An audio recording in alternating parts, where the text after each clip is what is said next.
সকল খুন গুম হত্যাকাণ্ডের বিচার কার্যের দৃশ্যমান অগ্রগতি ছাড়া বাংলাদেশে নির্বাচনী পরিবেশ সৃষ্টি হবে না।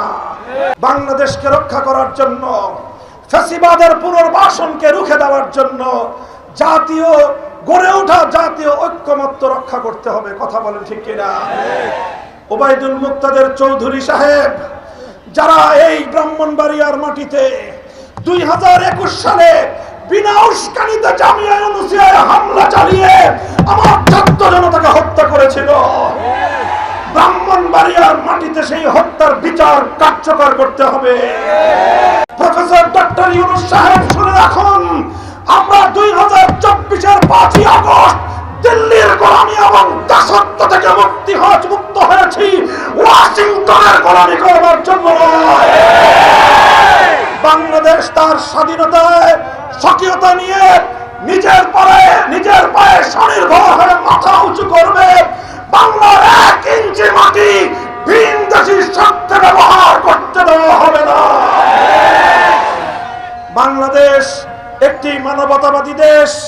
যখনই পৃথিবীর যেখানেই মানুষের উপর আঘাত আসে, মানুষের অধিকার লঙ্ঘিত হয়, ঐতিহ্যগতভাবে বাংলাদেশের রাষ্ট্র এবং জনগণ সেই নিপীড়িত মজলুম মানবতার পাশে দাঁড়িয়েছে। আজ আমরা বাংলাদেশের মানুষ নিপীড়িত ফিলিস্তিনের গাজাবাসীর প্রতি যেভাবে আমরা সহমর্মিতা জ্ঞাপন করেছি, ইতিপূর্বে আমরা রাখাইন থেকে উৎখাত হওয়া রোহিঙ্গা মুসলমানদেরকে আশ্রয় দিয়েছি।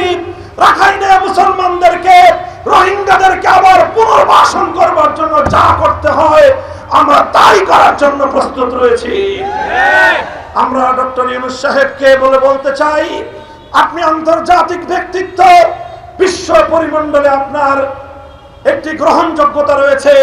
সেই গ্রহণযোগ্যতার, সেই নেতৃত্বের ক্যারিশমা দিয়ে আপনি আবার রোহিঙ্গাদেরকে তাদের স্বদেশে ফিরে যাওয়ার জন্য সম্মানজনকভাবে ব্যবস্থা গ্রহণ করুন। আমার সিঙ্গার বিলে তুমি পুশিং করবার পায়তারা চালাও। ব্রাহ্মণবাড়িয়ার বীর জনতাকে আমি সংগ্রামী সালাম জানাই। আগামী দিনে আপনারা সোচ্চার এবং সতর্ক থাকবেন। ভারতীয় আগ্রাসনকে সীমান্তের অপর প্রান্তে রুখে দিতে হবে।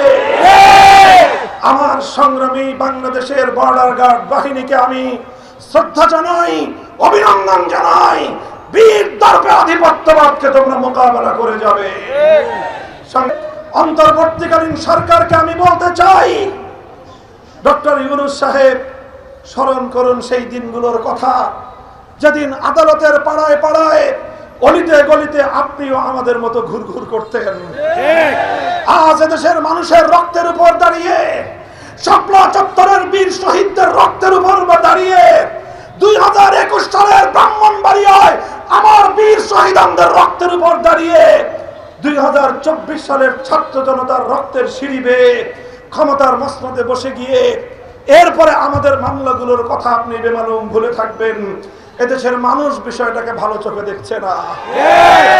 আমরা বাংলাদেশকে রক্ষা করার জন্য, ফ্যাসিবাদের পুনর্বাসনকে রুখে দেওয়ার জন্য জাতীয় গড়ে ওঠা জাতীয় ঐক্যমত্য রক্ষা করতে হবে। কথা বলেন ঠিক কিনা? ওবায়দুল মুক্তাদের চৌধুরী সাহেব যারা এই ব্রাহ্মণবাড়িয়ার মাটিতে 2021 সালে বিনা উস্কানিতে জামিয়া ইউনুসিয়ায় হামলা চালিয়ে আমার ছাত্র জনতাকে হত্যা করেছিল, ব্রাহ্মণবাড়িয়ার মাটিতে সেই হত্যার বিচার কার্যকর করতে হবে। সকল খুনিদেরকে ফাঁসি কাস্টে ঝোলাতে হবে। এই সকল খুন গুম হত্যাকাণ্ডের বিচার কার্যের দৃশ্যমান অগ্রগতি ছাড়া বাংলাদেশে নির্বাচনী পরিবেশ সৃষ্টি হবে না।